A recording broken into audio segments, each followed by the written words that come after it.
Oh, thank you very much. This is the first time I think we've had a musical intro, so that's pretty cool.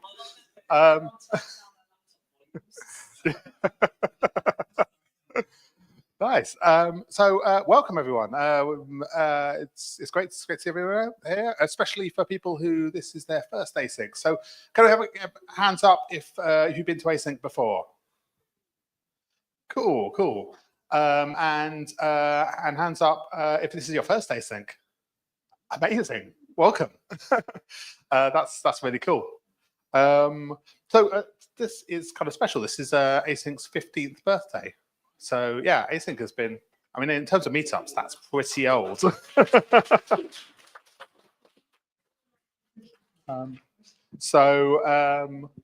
Yeah, I'm just wondering. I'm wondering if there's any. I don't think there's anyone here who would have been here for all 15 years. Maybe James, you right to the beginning. Wow. Nice. Yeah, so Async is a monthly meetup. We meet on the first Thursday of every month. We are about sort of web technology, I guess. Yeah, originally it was a JavaScript meetup, but you know, we still do a lot of JavaScript stuff, but we're definitely go beyond that quite a lot. And yeah, we have a code of conduct at asyncjs.com/code of conduct. If you haven't seen it before, I'd recommend having a look. There's probably not anything particularly surprising in there. Try and be nice to each other. Try not to be weird to anyone, at least not unpleasant weird. If you do feel uncomfortable, please let an organizer know. And tonight that would be Cameron, me, or Jake over there. And yeah, we will do our best to try and sort things out.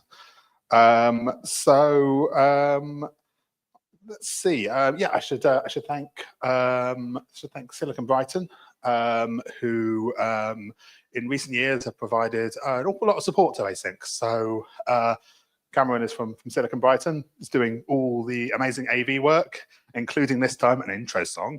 Never had that before. Yeah, and you know, for a meetup that runs completely on volunteers, apart of before Silicon Brighton, it is very useful to have some people just doing some things which are very hard to get done otherwise. Cameron, did you want to do an intro about? You've got some stuff to promote about Silicon Brighton and just more about what Silicon Brighton does? Coming through. Not that it is. You've got slides. Oh, thank you very much. Not that it is plastered everywhere. Just as a note, if anyone doesn't want to be filmed tonight, could you just pop your hand up? Lovely. Knew about that one, but fantastic. So yeah, if there's any Q&As, I'll put a camera to you apart from yourself. My name's Cameron and I work for Silicon Brighton. We are a sort of oh, someone's trying to get in the door actually. Sorry, online, hello. So yeah, we're a hub of digital tech communities. Async is one of our fabulous communities that we're really proud of. And we're also putting on a conference that's going to be made up of all of the meetups in Brighton. I've already been poaching a few members of your community just to show off something on the day. So eyebrows raised, please. But yeah, Evolve's going to be a fantastic day. And if you're enjoying Async or any of our other events, you're guaranteed to find something that day that you'll thoroughly enjoy. Here are some of the other meetup groups that we support. I know that Tom just mentioned JavaScript, so we've got a monthly Thursday meetup for that as well, which is at Walrus Pub, which is fantastic, along with plenty of other points of interest that I'm sure most of you will be very interested in. We want to say a huge thank you to our supporters as well. Tonight, one of our supporters is Bromway East. They provided all the pizza and also the venue for us free of charge, so that is fantastic. So thank you very much to them. And yeah, thank you. We'd also like to thank our sponsors as well, who financially look after us and make sure that we can do everything that we do. They are huge in terms of this. They've paid for all the camera equipment, my time, and everything that we do. So we are hugely grateful to them. You can stay up to date on all of our activity. We've got our own Slack channel. We've got the website, our meetup.com, which has all of our events listed on there too. So I think that's my last slide. I don't know what comes next, Tom, but thank you very much. Cheers. yeah, I don't have any other slides. Like maybe we should have had slides for the thing, but yeah, we don't. It's cool. Yeah, I will introduce what we're doing tonight in a sec. Before that, I just some other thank yous. Since it's the 50th birthday, for years, JavaScript, Async was run by Prem, who made Async the sort of the meetup it was, and yeah, we're all very grateful for what he did while he was here before he moved away.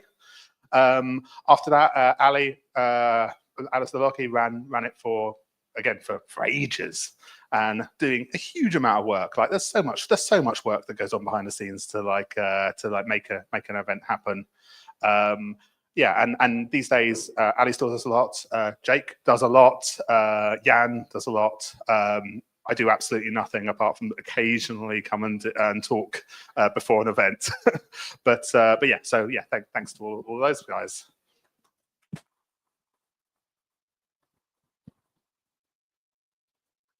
Cool. So we'll see if I've forgotten anything. Oh yeah, next month is Ask the Brains. So that's like a kind of a group discussion format that we do every now and then. It's really fun. You should come back. That'll be in April, the first Thursday of April, whenever that is. And then in May, we have James Turner talking about svelte wounds and streaming stuff in web frameworks. And yeah, that sounds really, really interesting. He's been telling me a little bit about it, and it sounds like it's going to be a very good talk. After all this, we're going to go to the pub. We're going to go to Unbarred, just around the corner. Yeah, look out for people walking that way when we finish, if you'd like to continue things. But yeah, sorry, I've talked way too much. We should actually do something. So we're doing show and tell today. We already have a few people who have things they're going to show us. If anyone else has anything they would like to do a show and tell about, so a show and tell is just a short getting up here and showing something. You know, it can be 5 minutes, 10 minutes. You don't have to have prepared. You can just show us a cool thing that you're working on or doing or something like that. So yeah, if anyone has anything they would like to show and tell who hasn't already told me, if you put up your hand now so I can kind of know where you are. And if anyone during the evening is like, actually, I could do this, then yeah, you are really, really welcome. We would love to hear from you, especially if you're new, especially if this is your first time. Obviously I understand that is terrifying, but if you do decide you'd like to come and show us something, that'd be very cool. Sure, yeah, no, absolutely. Cool. Yeah, no, that sounds great. So it's Alexa, right? Yes, yeah, cool. I will. Yeah, that'll be fantastic. Cheers. Cool. Absolutely. Yeah. You can just sort of see if you feel like it. Cool. So let's actually have some people showing us and telling us stuff. First tonight we have Will. He's going to show us an app he's been working on.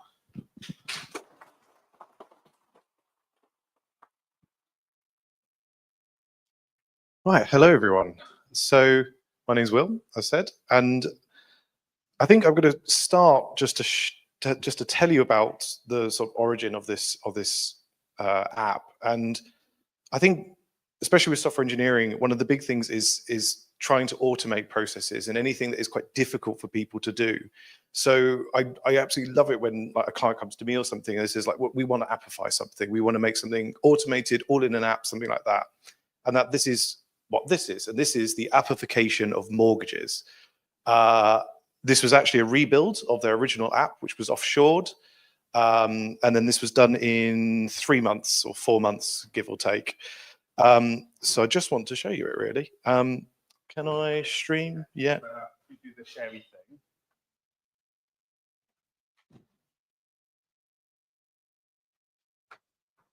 No, it will work like it did a few minutes ago. It says loading. Come on. Are you definitely on the Wi-Fi? I'm still on the Wi-Fi. Yeah. Oh yeah, you can see that. Okay. Yes, there we go. There we go.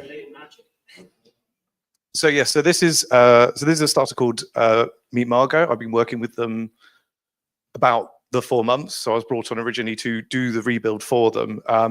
This was actually rebuild. This is Expo React Native now. Originally it was native. So they basically doubled their development work from the start, which was just amazing. So they brought in a new CTO who then probably said, no, let's make it multi-platform. So I'm just going to go through and sort of say like what it basically has inside here. So first of all, I've just gone through an onboarding process. So that means that there's already some details in here. There's basic details. This is all fake, of course. Then there is a mortgage detailed in here. So this is all being gathered during an onboarding process. And the app itself is very form heavy. So one of the challenges with this was the actual validation. And again, because it's a lot of financial data, it's very important that all of this data is accurate. So inside the form, everything is done via, in this case, Zod. So Zod real-time runtime validation. So everything is just real-time validated on the form, including, for example, warning states. So, for example, if someone's outgoings is very high, then you get a warning, but it still allows the form to continue. You can see there all the buttons are asynchronous as well. I had to integrate this with a very legacy Java API running on Java 8. It's very slow.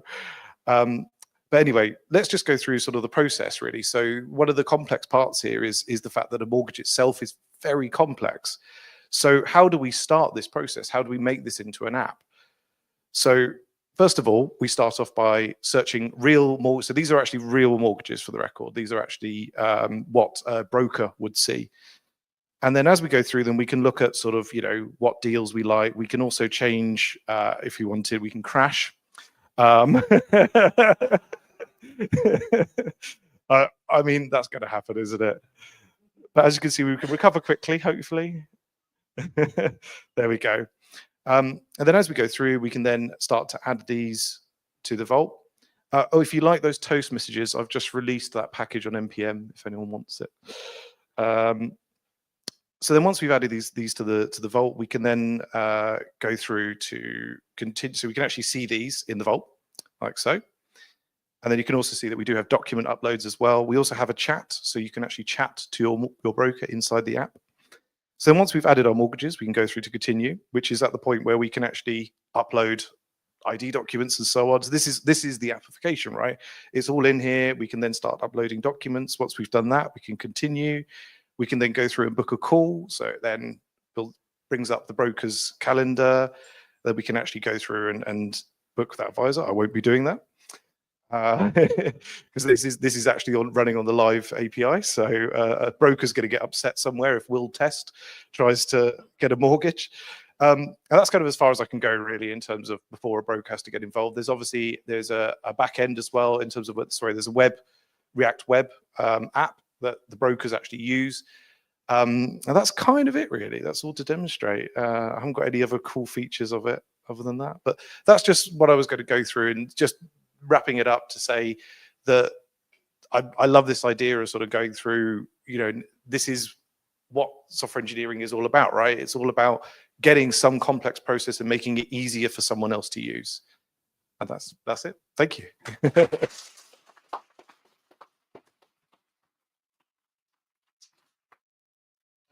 we have any questions for Will? Oh, yeah. I don't know if my phone's still connected, or it is. So I assume you have integrated your application to some external APIs. So if you can give more details about that. I can. Now, unfortunately, I have to say, does anyone know what a SOAP API is? Yeah. I wasn't born during SOAP. So this is it again. You know, a lot of finance. You know, in the finance world, particularly, everything is really old and it's based in XML basically. And this is what it is. It's SOAP, and it is a horrendous thing to work with. It's case sensitive and will not tell you where it's broken when you get a case wrong. So the answer is it's a company called 1270 Tech, I'm going to say. and they're basically an aggregator for most of the large mortgage providers. But as I said, it's a legacy system. It's very difficult to work with. But effectively, that is through the back end. So that API is called via the Java API. So it's not direct to device. And your integration is just between your app and a broker, or do you have some interaction with directly with some bank? Or so the 1270 tech, I think that's what they're called. They basically aggregate all the other banks' APIs to give you one single place. It boggles my mind that they are sort of the current leader, if you like, in industry for doing this, yet they use SOAP API-based technology, which is just bonkers. But yes, that's it. And not a technical question, it's about generate profit. Are you a commission base in this case, or how do you generate profits? So this is based upon brokers get paid by banks. So when a broker takes out a mortgage for someone, they will be paid effectively a kind of finder's fee or arrangement fee, as they like to call it, from the bank itself. There is later on inside the app, there is also things like insurance that's also sold in that. So there's also commission that the brokers would get through selling those insurance products as well. So the app itself is completely free to use. And you find a lot of people using it because it actually does give you the real API, the real mortgages there. So you could actually type in and go, oh, I wonder what I can get, what APR can I get? Oh, I can just check it on the app. And this will actually give you the broker only deals, because the idea is that they can be offered, but you still have to go via a broker to get them. Yeah. But that just means you have to engage with the app, which is a good thing, right? Yeah. Oh yeah, no, yes, it is. Yeah.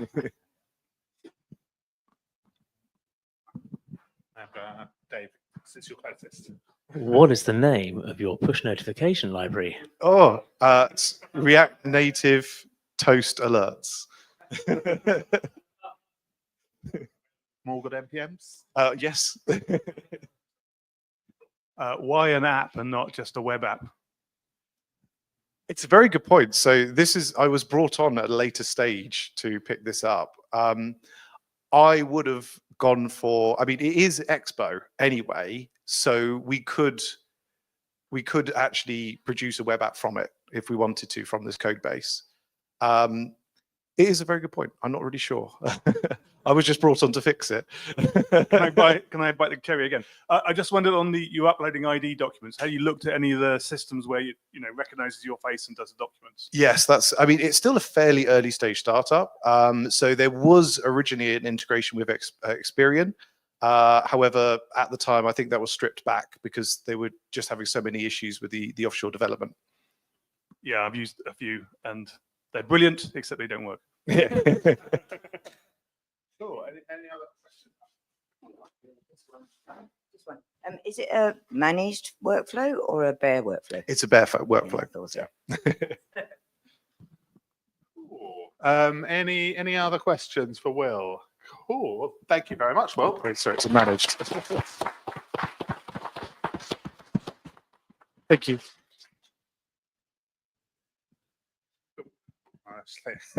Cool. Awesome. Right. So let's move quickly on. The next person tonight, if I remember rightly, is Dave.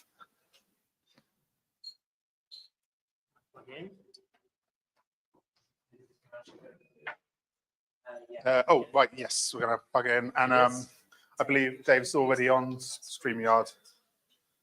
Reset. Oh, yeah. So I we see. just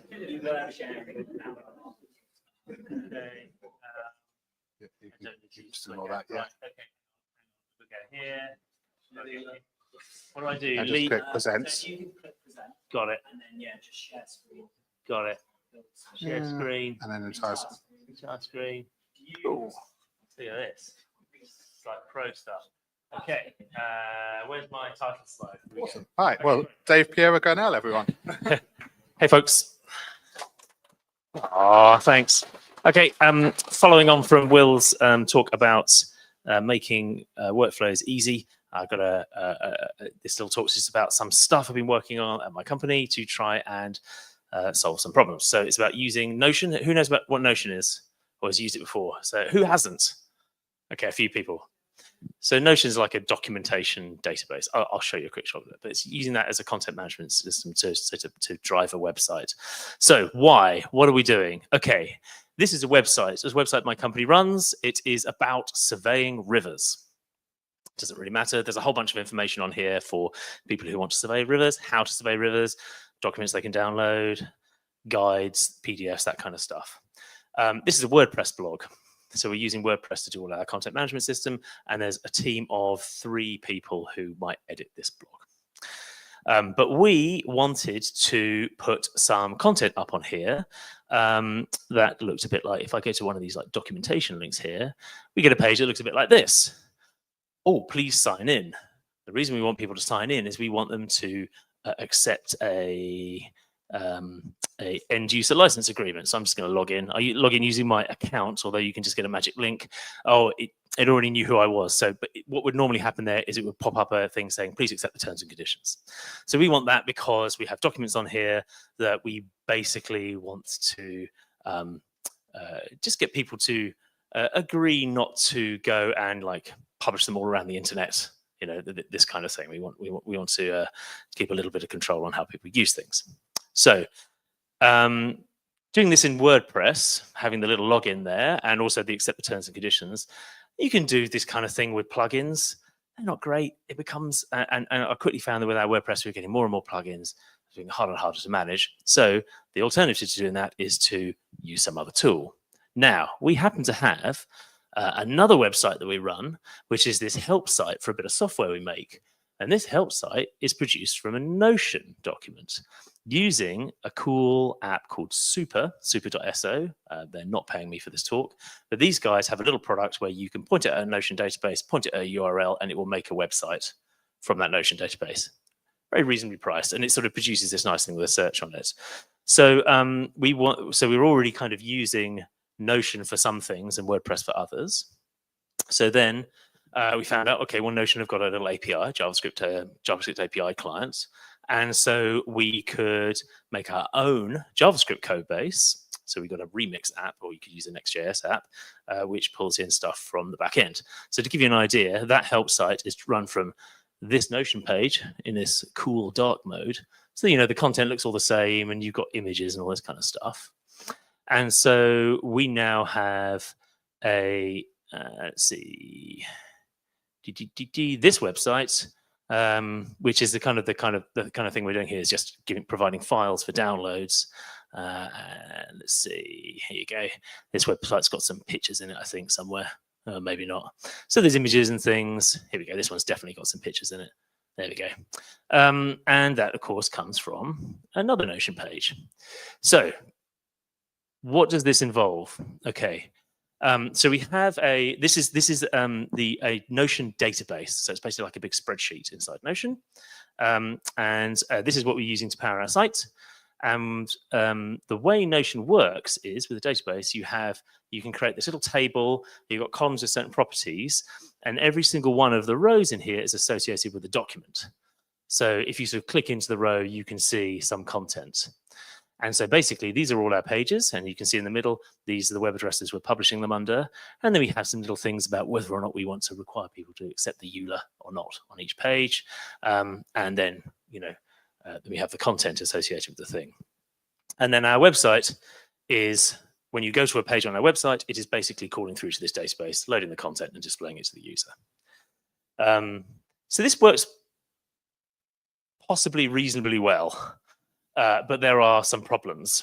The first problem is the way the Notion API works. So Notion is structured, back to my title slide, like a big tree. That database you can imagine as being a node in that tree, and then under it are nodes for each of the pages. So every page has its own sort of record. And then within those pages, they have these things called blocks. So a block could be a paragraph or a list item or an image or whatever, and you add all these blocks. And blocks can have blocks in them, and those blocks can have blocks in them. And when you ask Notion for bits of this tree, you only ever get sort of one tier. So you can say, hey, database, can I have all the pages? Hey, page, can I have all your blocks? Hey, block, can I have all your other blocks? And you have to keep going down.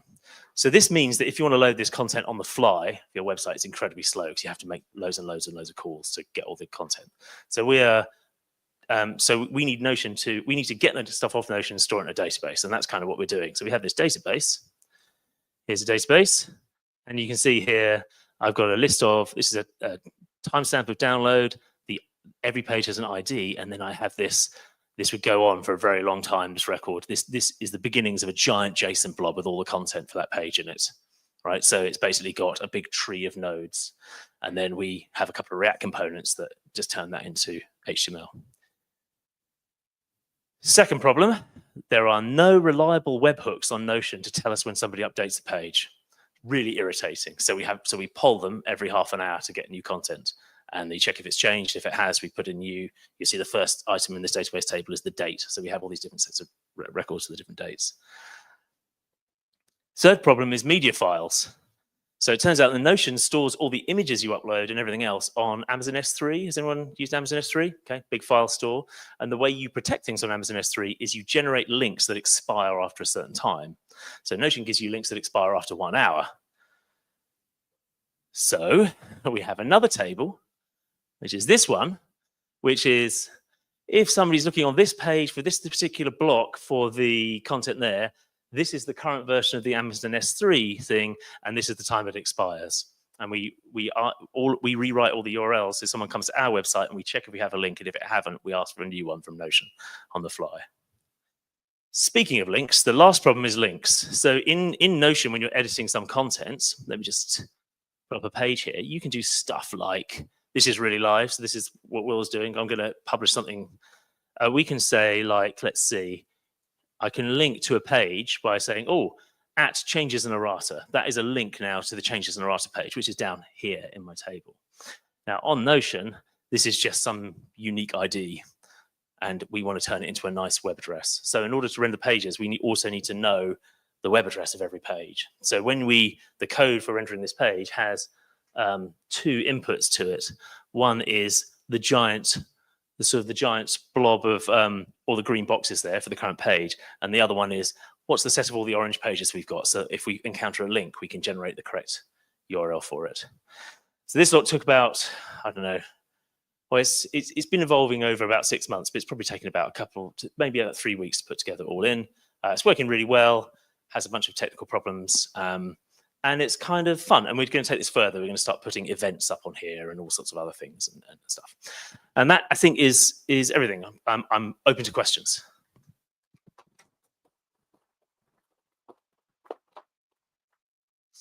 Do we have any questions today?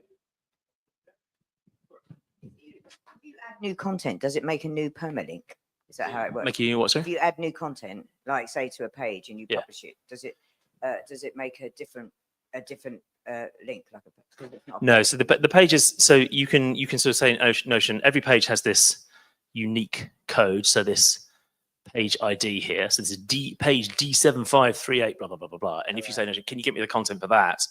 You'll get after it's been updated, you'll get new content for it as well. You can see the change history. They have an API to see the change history. Change what's in your database. No, we would have to download and cache the new version of the page because we don't. The way the site works is if we don't have anything cached, it asks Notion for the page. But I mean, that's not a great situation because it can take 10 seconds to load the page. It's really slow. Okay. So yeah.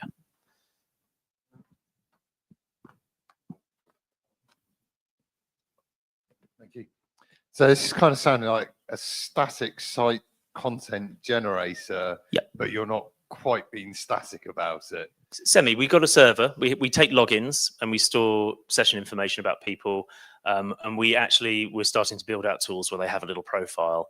And we have some pages that are dynamic and some pages that are not.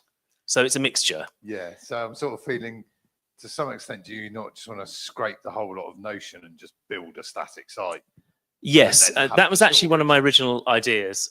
To do that, we have to download all of the media and cache all of that and incorporate that. But that's another way you could do it. Yes. So there's a version of this, I guess, that runs at build time. where you cache literally everything. But like say for the media files, we don't cache the files, we just cache the URLs. So we're just getting updated URLs every half an hour. Storage advantage. Yeah. Yeah. So you host this in AWS or Lambdas or? Yeah, this is on a it's on a platform as a service company called Northflank. They're sort of halfway between Heroku and Google Cloud. So like, yeah. Good stuff. Well done.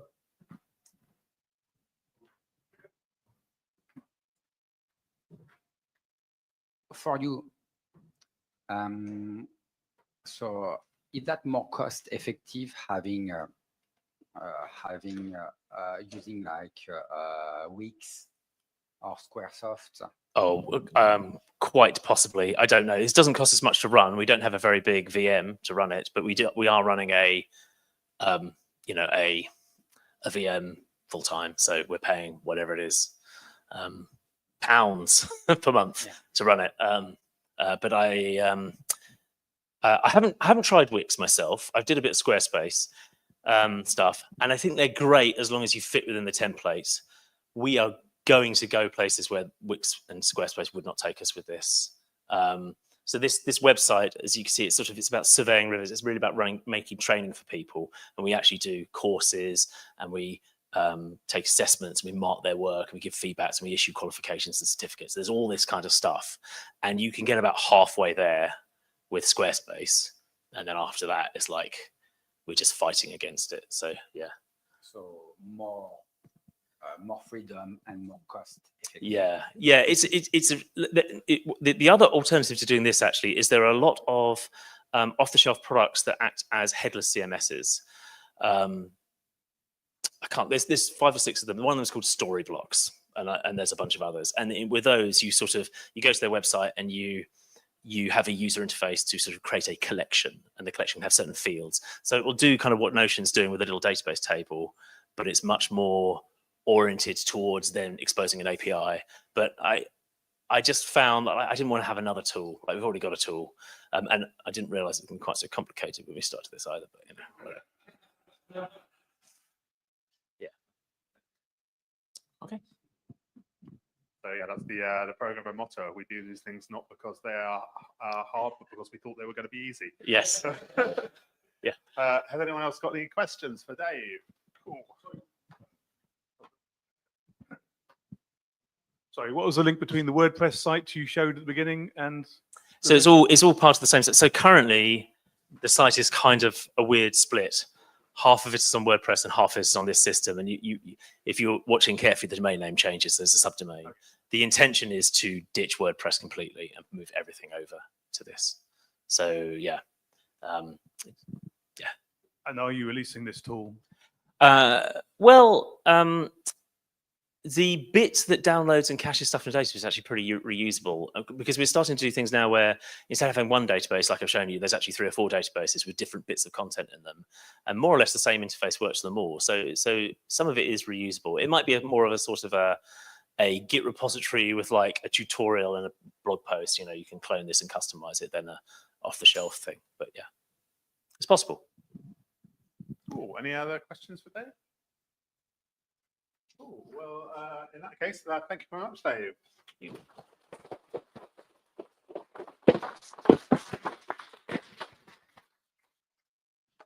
Awesome. Cool. So next we have another async regular, Niall. Niall was actually the only person signed up to give a show and tell. So we did have a sort of a load-bearing Niall situation. Luckily, like if you're going to have just one person, Niall's a pretty good choice. So, but yeah, you've got some stuff to show us. I got a message from Ali actually saying to get the ball rolling, and it never really rolled. But what do I do to this? Oh, okay. Okay. That's right.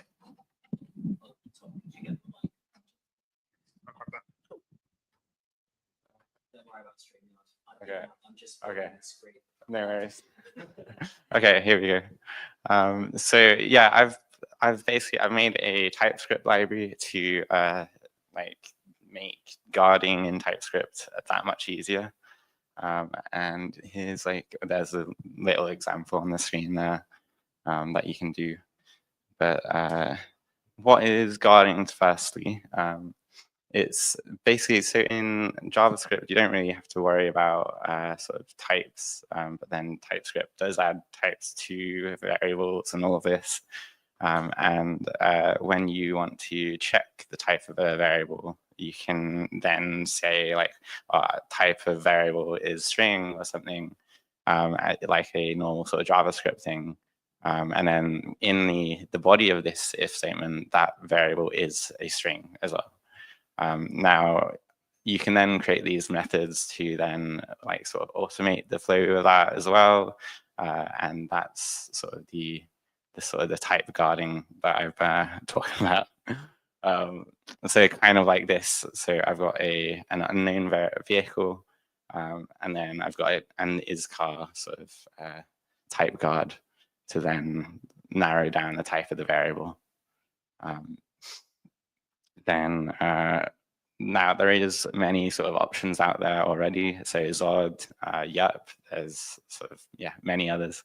But then I was interested in just making my own, just because I wanted it to be one very lightweight. So it's literally just got some several functions inside of it as well.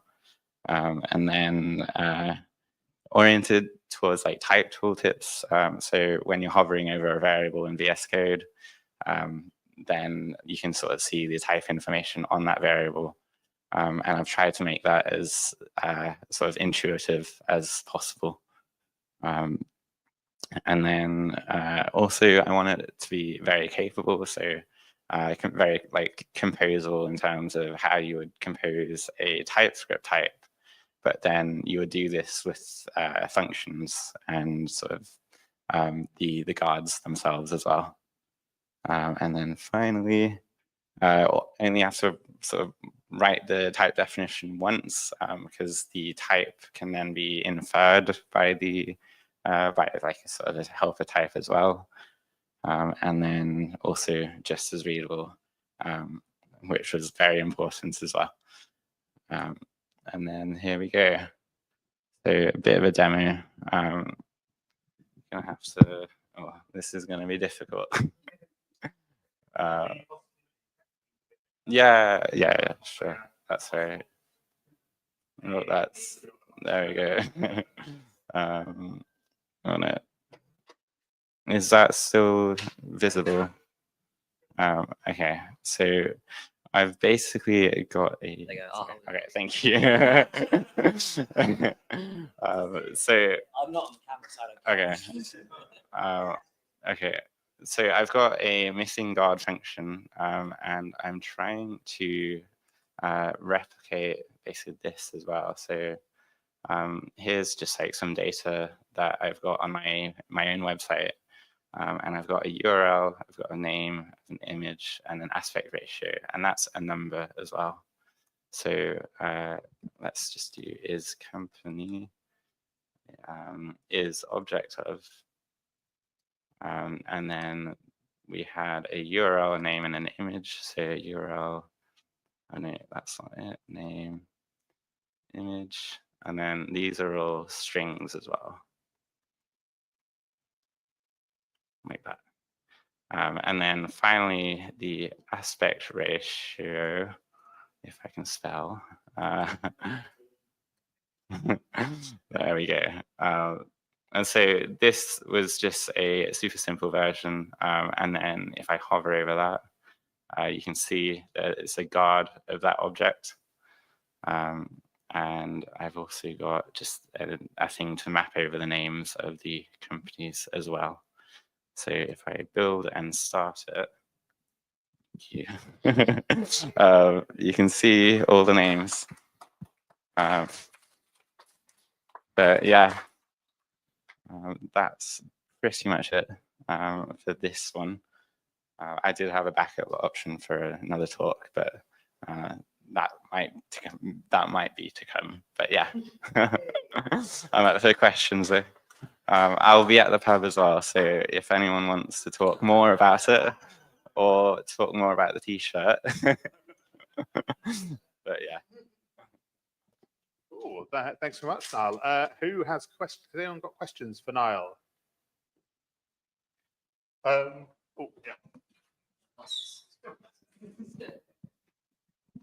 So TypeScript types are Turing machines eventually, Yeah, yeah. and they managed to get Doom to running TypeScript types. Yeah. Have you got Doom to run on your library yet? My previous talk actually was on doing Fibonacci in TypeScript as well. It was also that's the npm package as well. But if I go, here we go.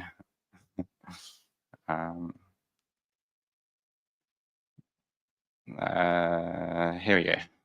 Fibonacci. So can you do this with your type library? Well, it's like you can do it with whatever. To be honest, it's like a runtime TypeScript sort of version of everything. I think. I don't know if that made any sense, but. Cool. So you said one of your goals was to make the types look nice. Yes. Give hints. Yes. Can you maybe show an example of that, or maybe talk about a thing that you had to do to make that? Because stuff like Zod is it's famously is horrific to work with, frankly. Yes. So I'm wondering if you can show us a little bit of that. I'll get up the actual source code itself. Because this was very interesting. I've iterated over it so many times as well. But this is okay. Yeah. Yeah. I think I might need to even go out of. Oh no. No. This is all good. I'm just gonna. Okay. Still probably too small for. Yeah, I was sort of finding my bearings, but here we go. Okay, no worries. There we go. Oh, it's good. It's responsive. But yeah, so this one, I took so many iterations just to get it into a good-looking state. Because I went through the whole a process of wanting to have an optional type as well, or an optional attribute on the objects, and then then sort of doing the question mark sort of in the actual type definition. And then I went down a whole rabbit hole of doing an is optional and then making that a certain very specific type, so that it wouldn't be an actual guard type, it would be an optional guard type.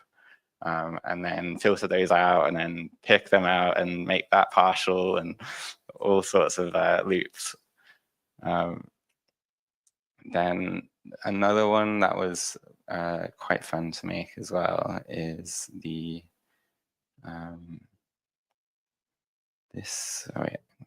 just get rid of that.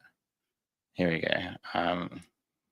I've got a very a deep comparison for is exact as well, and optionally deep as well. So you can just turn this off, but it will, as soon as it's hitting something that's not equal, then it will go back up the call stack and return false. So I've tried to optimize that as well. Then there's also things like if you want to compare the exact keys of an object as well, so you don't want a leaky type, then that also can happen with the is object of. I'll just go back. Here we go. So exact keys. There we go. But yeah. Any other questions for Niall?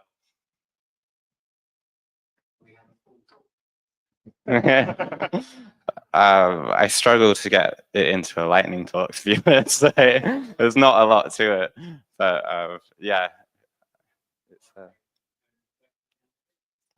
it's on npm, so that's the one. I somehow sniped deep guards. That's it. Cool. Well, thank you very much, Niall. Thank you.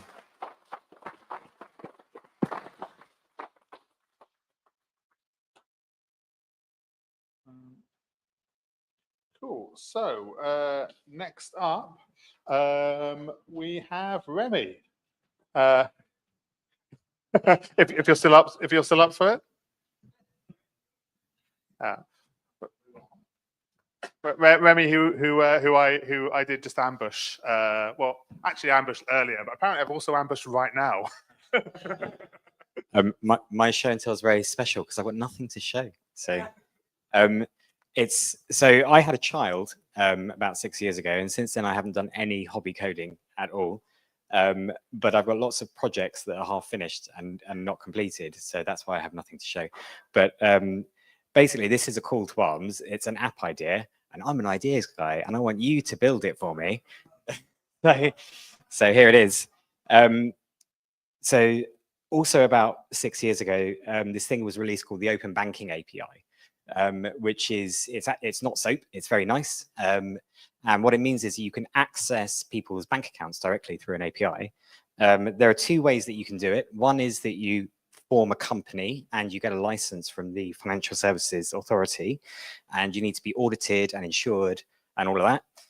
But in the last couple of years, some third-party providers have popped up. So you can sign up to these and you can buy access into the Open Banking API. And the app that I want to build is when I open my bank account app, it shows me my current account balance. But the problem is that it doesn't deduct any upcoming payments that I have. So I've got, Netflix or anything coming up. So what I want you to do, is to go out there, build an app, pulls down my current account balance, looks at my previous 3 months of transactions, looks for any regular transactions, deducts that from my current account balance, then look at my income and see, okay, you get paid at this time every month, therefore your payday is this day. Take my current account balance, divide it equally by the number of days until my next payday, and say this is your daily budget. Because at the moment I'm doing that manually, and I would like an app for that. So, does it? How close does it do? Does it do a full day?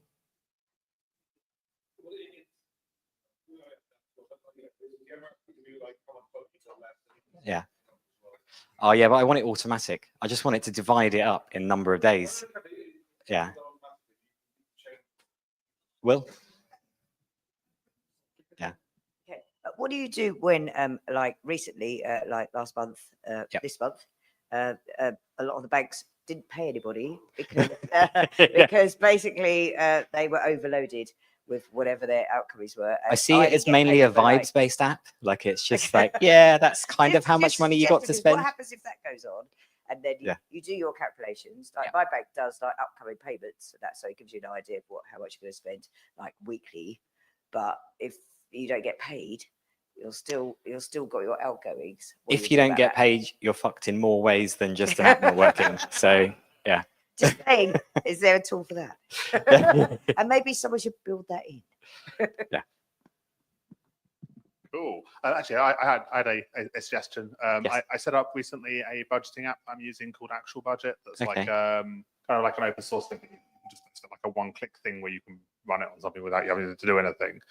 And that uses Go Cardless to get access to the Open Banking API.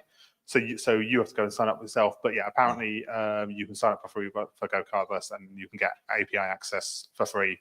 Presumably not to very many accounts, but if you just want to do it for yourself, that's an easy way of doing it. That's good advice. There are so many interesting things we could do with the Open Banking API. I feel like more and more things are popping up, but it hasn't been fully explored because it's so new. So like get your thinking caps on and build something. I was going to say, great minds think alike. And this is a problem I've had as well. And I've also gone to Open Banking to solve this. The only thing you're not going to like is how I solved it, which is a spreadsheet. Yeah. But not all apps are better built in a spreadsheet. But not any old spreadsheet. Yeah. So this is a Google Sheet spreadsheet that uses the app script to connect to in this case my bank via Open API, so that it pulls my daily bank balance every day into that spreadsheet, and then also calculates every outgoing. What did you use as the Open API? In this case, it's Starling, but it's the same thing. Yeah. Okay. But that is a solution. That does work. Because also the other thing is the spreadsheet works really well because personal finance is so personal. And that's something that all these budgeting apps have got wrong, is that they don't understand that everyone is different in how they set things up. So they just think, oh, everyone's got a budget. No, they don't. You know? Question on the back. Oh, Ferry, the mic. Are you going to tell me you're going to build this app for me? Sorry, front end's not my world. Interesting in this same world, though. First world problem. I recently signed up for a flower pot coffee shop loyalty card. Okay. And it was like a card that went in your Apple Wallet as another card. So the next time I went in, I tried blipping my card and it doesn't work. But it's somehow linked to all my cards in my Apple Wallet. So when I go in and buy a coffee, it knows about it on their points card. So that might be another interesting angle on, because the thing that everybody's going to think with something like that is, I don't want where I'm spending my money in the cloud that my partner might find out about, etc. I think that's the problem with a lot of. So I've been downloading like budgeting apps. Sorry, what was the one you said? Emma. So I've been downloading a few to try and find if any had this feature. And there's always this moment of, oh, I need to link this to my bank account, and then feeling a bit queasy about it. But yeah, but it's kind of popping up in more and more places. I reckon all your people are going to get more and useful. your zeros, and they all have the feed from your bank account and stuff as well, don't they? So, which I assume comes the same way. I didn't think this was going to pop up tonight, but interesting enough, the project that literally we went live with last night. Funny enough, we didn't do the cool stuff. We integrated with an API that did the cool stuff, and it possibly sounds a little bit creepy, but there are all sorts of situations where you need to give bank statements to people for, maybe you're trying to do a reference for your But all sorts of things, maybe it's mortgage, rental. In our particular case, it's maybe evidencing that you work for somewhere. Yeah. So the company that we're working with, they did the cool tech, we just hooked into it. It's employment referencing, but what they do, and it's actually been very interesting, what people's response to it is this creepy or is this actually pretty cool? Is they download all your transactions for the period that you're trying to evidence where you work for. And then they've got algorithms that try and detect, can they see things that look like your wage payments going in? Now, like I say, that sounds a bit creepy, but a lot of places, if you're working for some government agency or something, you may need to be providing bank statements anyway. The cool thing about this is that they're firing up an instance of something in AWS. They get a one-time access to your open banking API, download your statements, run the algorithms, throw everything away, and then just give the results out. So it's part of the open banking license that it's very limited on what you're allowed to do with the data. You do have to discard it. Yeah, I mean, it's amazing. It's impressive. This company actually, I'm really impressed with their attention to detail. I mean, they've got one thing where they go into, it's a different API, it's a government API, and they actually go in, you grant them access to it, but then they go in afterwards and use the API to remove their own access that you've granted to them, which is, I was like, okay, right, you guys are getting the deal. It's such cool. But I thought it was a really interesting, when you said like, what's a cool thing you can do? It's probably better than sharing your bank statements with somebody because you don't have to cross out the things you don't want them to see. They only see the information they need. So, yeah. No, I think everyone should have a look at the open banking API and have some ideas. Well, this is the thing, ultimately the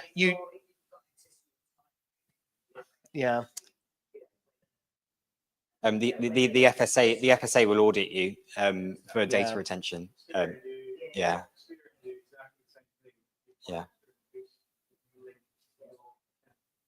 The amount of infosec we have to. Yeah. Honestly, sorry, there's a question at the very back.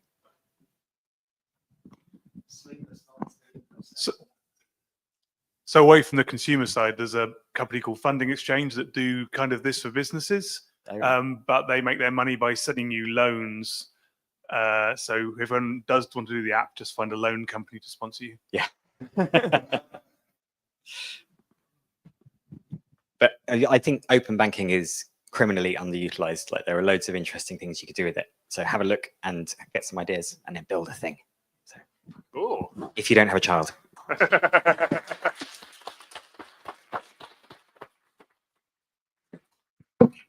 Well, yeah, thank you very much, Remy, for stepping up. Oh, shit, sorry. Yeah, I appreciate you being ambushed and still giving us a cool little show and tell. Cool. So next we have Chet, who has a cool demo thing to show us. So I've got a load on here, I think. So what do? I go like. Yep. Okay. Here's the thing I made. I was just sort of interested in making something that looked a bit like a kaleidoscope on the web. And I was like, well, what images do I use? And hang on a minute, I've got a camera sitting right there. And it works a lot like a kaleidoscope, except if you're sort of looking at yourself. So I kind of, there's me, that's the microphone. Yeah, and actually I was really pleased at how simple this was to make.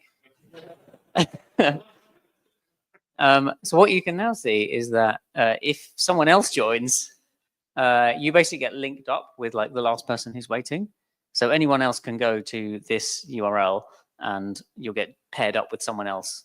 And so, yeah, you can see mad things going on. But yeah, I'll show you how it works. It's quite simple. There's a whole lot of divs, just video elements, actually. They're just video elements. All streaming the same video. So you ask the browser for camera permissions, like usual, and then you pipe the source to a video element. In this case, there's 8 video elements, and then they're kind of alternatingly mirrored and then kind of cropped with a transform. So I'll try and show you how this works. Here we go. So these are the video elements. So you can see they're just normal squares, but they'll have transforms on them to clip them. So it's using this kind of clip path thing, which basically says, just give me a sort of 1/8 of the video. So at a particular angle that gives you like an 1/8 from the corner. And then the way you just sort of crop the circle is, again, that's a square, but it's just got a border radius of 50%. And that's enough to give you something that looks like a kaleidoscope. So there's that, and then the one on the outside is exactly the same, but it's just going the other way around, this one. Yeah, there you go. So if you want to play with it, maybe I'll just put a QR code on the screen, if anyone doesn't mind. I'll go to some random QR code generator. And then you can just scan it. That one. And then I think that's it. Is that right? Let's just zoom in. Try that and see if it works. You'll probably get paired up with someone else.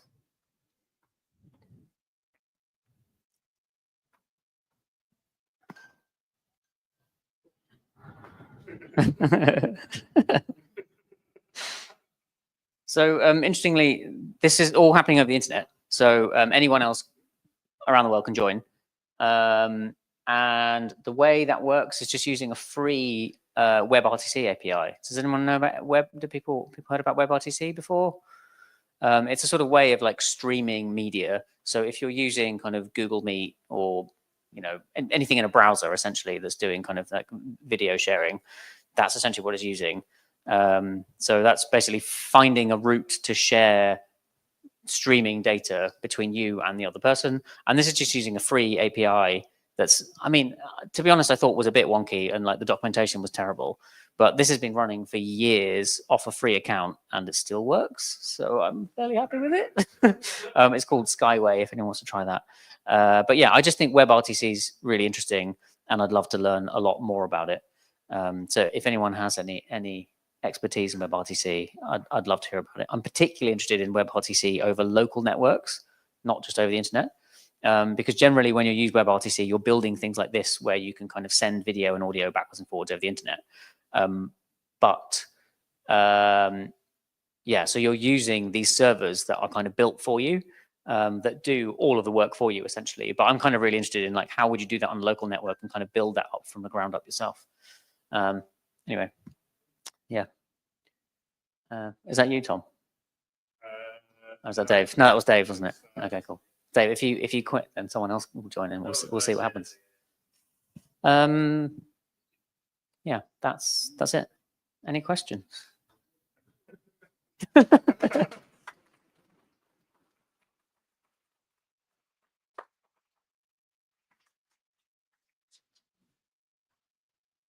Very cool. Yeah. Yes. Okay, first of all, why did you decide to make a kaleidoscope, and what else have you made? And what's next? I don't know why. I can't remember why.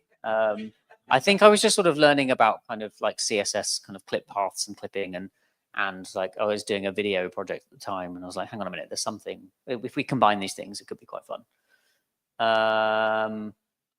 I have made a few other silly things. They're on my website. I have showed one at Async before, which I won't show again because we'll have to turn the stream off again. Yeah, so I showed like a sort of collaborative pixel art thing that I did. And I've made a few other things. I think one of the fun things I made that I haven't used for a while is like, if you were presenting somewhere like this, it was using a little sensor. Oh, I can't remember what it's called, but it's like a little USB sensor that can basically give you, it like senses your hand and can give you kind of pose estimation of like what your hand is. Yeah, it's a Magic Leap, I think, or is that the other one with is that the goggle thing? It's a Leap Motion is what it is. That's the one, yeah. It's a thing called Leap Motion, and you can just plug that straight in, and a browser can kind of read that data out. But the thing I liked about it was if you were presenting, you could point at things on your screen, and then the like Chrome extension that was running on your computer would kind of like figure out what you're pointing at, and then kind of dim the whole screen, and then just kind of highlight the bit that you were pointing at. So you could point at stuff on your screen, and everyone else can see what you're pointing at. I don't know. I made a few random bits and pieces, but anyway. Any other questions? Cool. Well, thank you very much for showing us some cool stuff.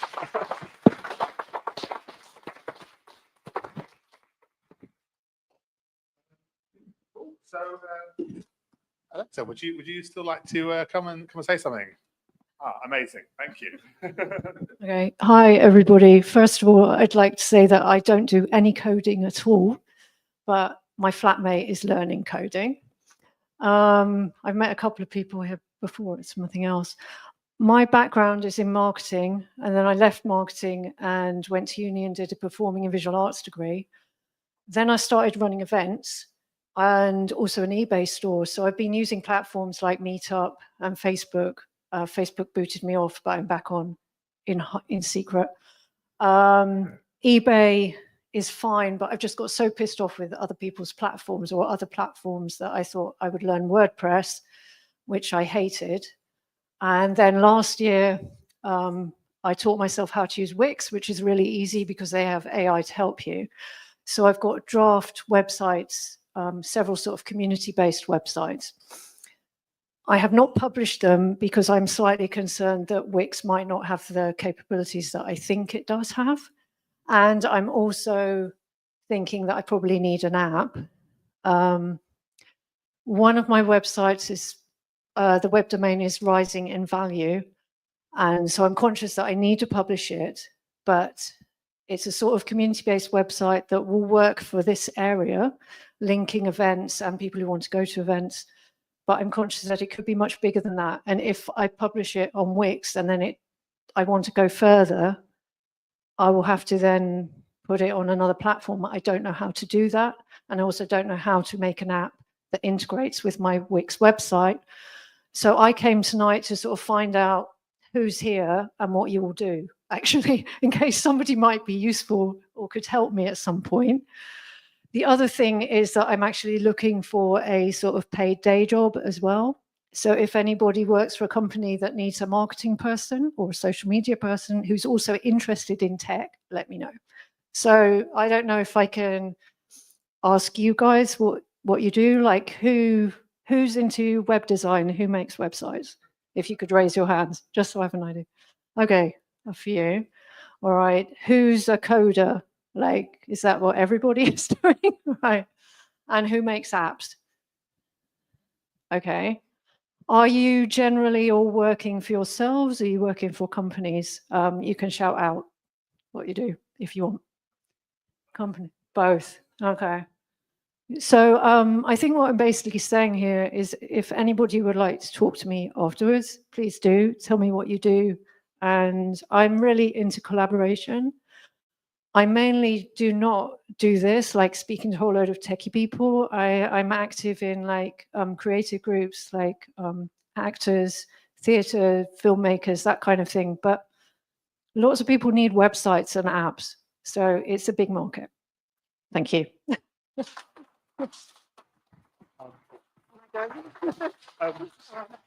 Right, okay, I thought that might be Thank it. you very much for getting up in front of everyone. Does anyone have any questions for Alexa right now, or obviously there's the pub afterwards as well. Oh my goodness, I've silenced you all. But yeah, please do find Alexa afterwards in the here or in the pub, and yeah, hopefully you can make some connections. Thank you for listening.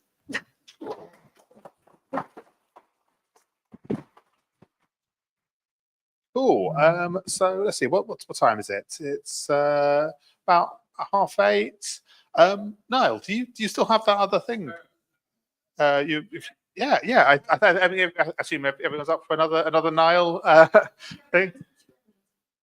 So I think after that we're going to finish and we'll go to the pub. So yeah, after this we will go to the pub. Cool. So yeah, can you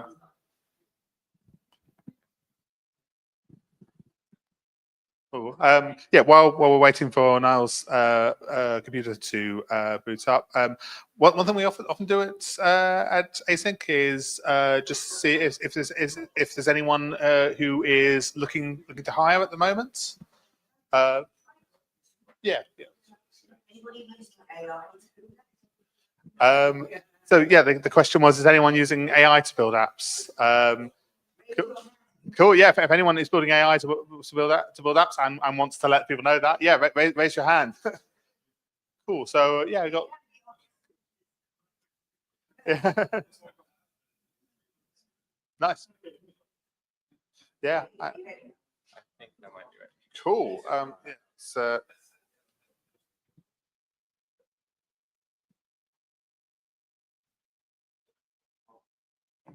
Thank you. I'm gonna have to zoom in again. And then that one. Wait. Oh, my computer's frozen. Okay. Okay. So I do a lot of like sort of web-based artwork, and I've kind of like drilled down like, oh, I need to use like these sorts of utilities. I've got, I want to interact with the URL, so we get the query parameters out of the URL and hook them up to forms, and then like provide some defaults and like all sorts of configuration options as well. And so I basically created this template repository with a bunch of internal libraries that I can then just sort of create new art with. And I don't think I'm going to run anything, but I do have it online here as well. And this is sort of the base template as well. So you can sort of see there's lots of things that you can configure and hook up as well. All of these inputs are hooked up to the URL. So if I were to say change that to maybe, and then share that, then you can see in the URL it has changed and it hasn't worked. So that's a bug. But yeah, I've just been sort of like doing this for a while now and going over the old code and thinking it's shit and then rewriting it, and then here we are. But one of my internal libraries is about vectors. And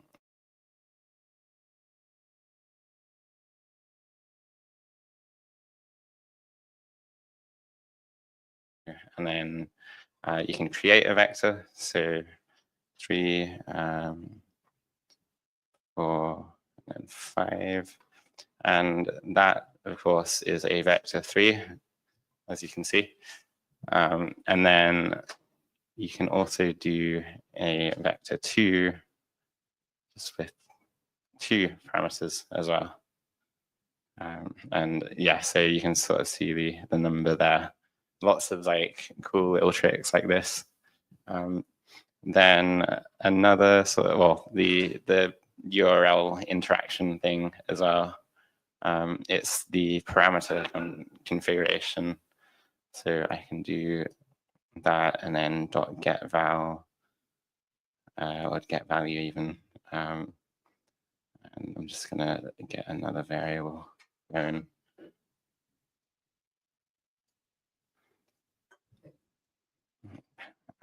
And let's just do the, it's all typed as well. So if I get the collection that we saw earlier, then you can see it's a tuple of a number, a Boolean, and a enum, really. And if I go back to here, you've got the number, and then the Boolean, and then the enum. And yeah, that's like some of the stuff that you can do with it.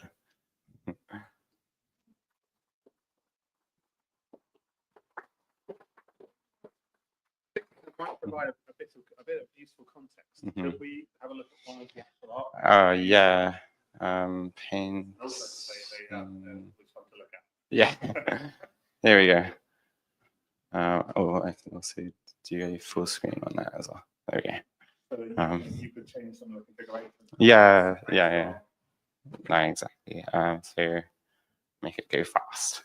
And even faster. There we go. Cool. But yeah, that's my sort of template stuff. And I find it incredibly useful for my stuff anyways. Cool. So thanks, Niall. Do we have any questions for Niall? So can you do it with 3D? Sorry? Can you do it with 3D? Yeah, so I've just got it hooked up to a Canvas 2D at the moment, but you can in theory do like WebGL, you can do all of this sort of you stuff. You can change the color of the messages in the 3D. Yeah, totally. I've basically just done 2D for a while, and that's kind of my medium at the moment. Okay. But cool. I have been doing a sort of a 3D rendering library. But I've also just heard that the web GPU has gotten a rework, and I might go into a dive into that as well. Cool.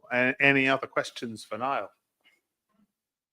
Cool. Well, thank you very much for giving us 2 show and tell talks. Yeah, no worries.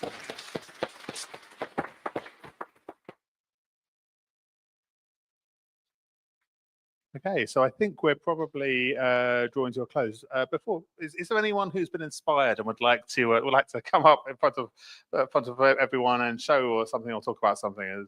If anyone has anything, absolutely fine. If no one does, but I just thought I'd check. Well, thank you everyone so much for coming. Next month we have Ask the Brains, which is in format probably quite similar to the Q&A bits of tonight. So